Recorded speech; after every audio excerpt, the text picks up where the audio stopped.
Okay, so today we're really diving into something that I think a lot of people struggle with. And it's this idea of inner peace, like how to actually find it. It feels so elusive, right? Like we're always chasing it. Exactly. We're looking outside of ourselves. Like, if I just get that promotion or find that perfect partner, then I'll finally have peace. Right, like if only things would just settle down on the outside, then everything would be fine on the inside. But the thing is that even when we get those things, the peace often doesn't last. Yeah. And it makes you wonder, what if we've got it all wrong? What if the chaos we're always trying to run from isn't actually out there in the world, but it's something we're creating within ourselves? That's exactly what we're going to explore today. We've been digging into some really fascinating transcripts from the Psyche and Wisdom YouTube channel, and they dive deep into this idea. And, they bring in some pretty profound thinkers like Carl Jung. Yeah, this stuff it's deep, but it's also incredibly practical.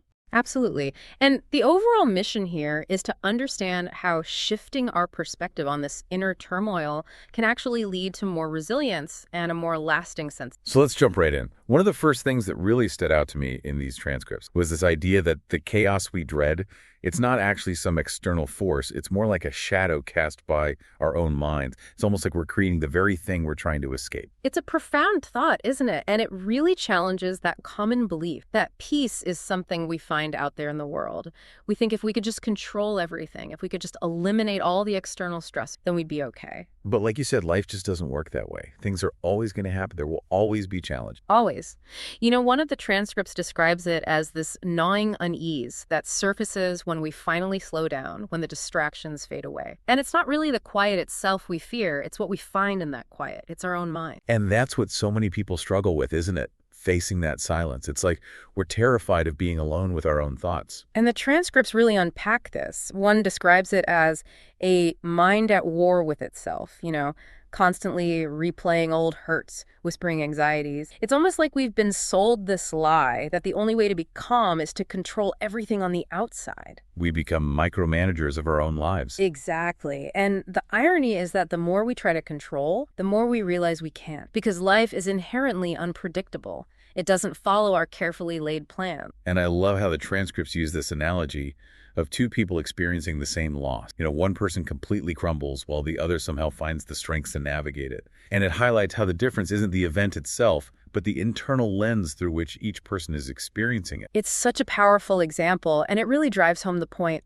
that the real work, the real key to finding peace is internal. It's about understanding our own mind. Okay, so how do we even begin to do that? Because honestly, sometimes my mind feels like a runaway train. Thoughts are just racing. I'm caught up in worries, regrets. It's exhausting. The transcripts actually offer some really helpful metaphors for this. One that resonates with me is the idea of our thoughts as a rushing river, constantly pulling us under with these currents of fear, regret, all those things. Oh, I can relate to that. Feels like you're constantly fighting to stay afloat. And we're so used to fighting, aren't we? It's our default response to pain. We resist it, we distract ourselves from it, we blame others for it. But the transcripts suggest that this resistance, this fighting, is actually what intensifies the pain. It gives it more power over us. It's like the more we tense up against a physical pain, the worse it feels. And that makes me think about how much we carry the past with us. It's like this heavy weight. And one of the transcripts points out that it's not necessarily because the past is objectively real in this present moment, but we keep it alive. We keep replaying those memories, handing the reins of our current experience over to a ghost. It's like we're voluntarily choosing to suffer. And that brings up a whole different understanding of what freedom really means. It's not about the absence of struggle, because struggle is a part of life. It's more about having the courage to feel it without being completely broken by it. It's about becoming the observer rather than the prisoner. Exactly. And that requires a level of self-awareness that many of us,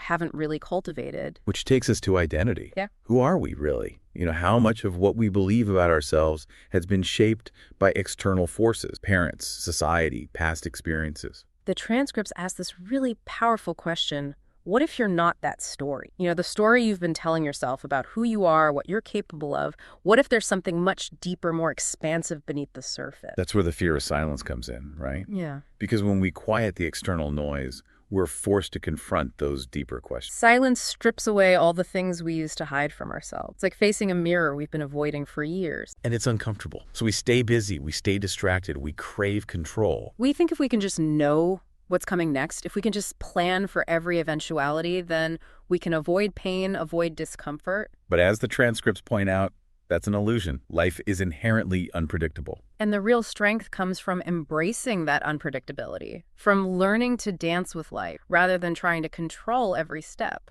It's almost like there's this conspiracy of distraction in our culture. With technology, social media, the constant demands on our time and attention, it's like we're being pulled further and further away from ourselves. And further away from that inner power that the transcripts talk about, the power that's accessible through something as simple as our own breath, the power to choose our response, to cultivate peace with it. Okay, so how do we tap into that power? Where do we even start? Well, one key concept the transcripts explore is detachment. And it's not about becoming apathetic or uncaring. Right, it's not about checking out of life. It's more about letting go of the need for things to be a certain way, releasing the grip on those expectations that cause so much suffering. It's about becoming a partner with life rather than a victim of circumstance. Precisely. And that acceptance, that willingness to let go of control, opens up space for something else the transcripts emphasize. Wow. The power of pain. Pain is a teacher.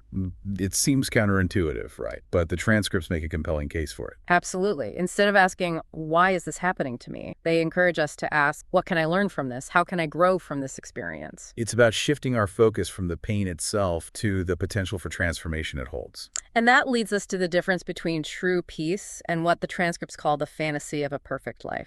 We're sold this image of peace as this flawless existence, free from struggle, free from pain. And it's a fantasy. True peace isn't about the absence of difficulty. It's about the capacity to be present with, to stand in the fire and not be consumed by it. That's where the ego comes in, right? The ego wants to control, to maintain its story, its limited sense of self, and it's terrified of letting go. But the transcripts suggest that letting go of that constricted identity is actually the key to accessing a deeper, more expansive sense of self. A self that's untouched by chaos. A self that's grounded in something much greater than our fleeting thoughts and emotions. And they use these beautiful analogies from nature to illustrate this. Fires clearing the way for new growth, pressure creating diamonds. It's about seeing the potential for transformation, even in destruction. Life isn't always about avoiding the storm. Sometimes it's about learning to dance in the rain. So instead of constantly bracing ourselves for the next blow, what if we started trusting our own inherent strength? Trusting that we can handle whatever comes our way. Because we're more resilient than we think.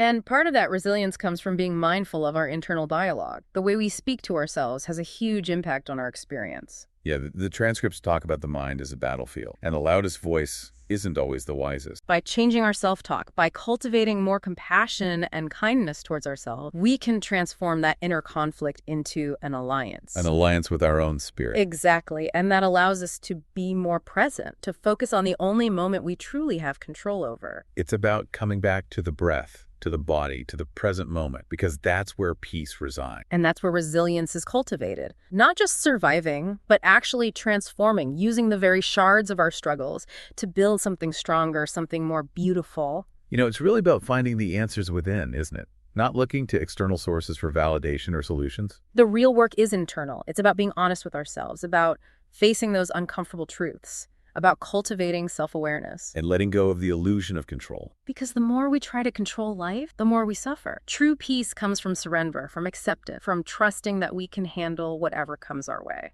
And it starts with examining our beliefs, our fears, those things that hold us back, that keep us trapped in cycles of suffering.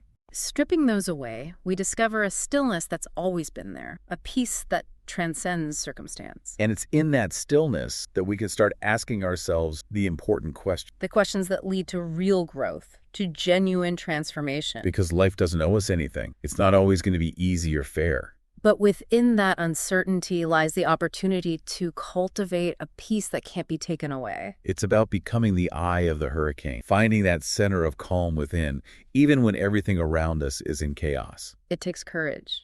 It takes honesty. It takes a willingness to go deep within. But, if you're listening to this, you're probably already on that path. You're seeking something more than what the surface offers. And that's the first step. It's a journey, not a destination. And ultimately, it's about recognizing that the chaos we so often fear isn't the enemy. It's an invitation. An invitation to awaken to a deeper truth, to discover the peace that's already within. So the question becomes, what will you do at this moment? Will you keep chasing shadows, or will you turn inward and claim the light that's already yours? That's the choice we all face, and the answer lies within. Thanks for joining us on this deep dive. We hope it's given you some food for thought.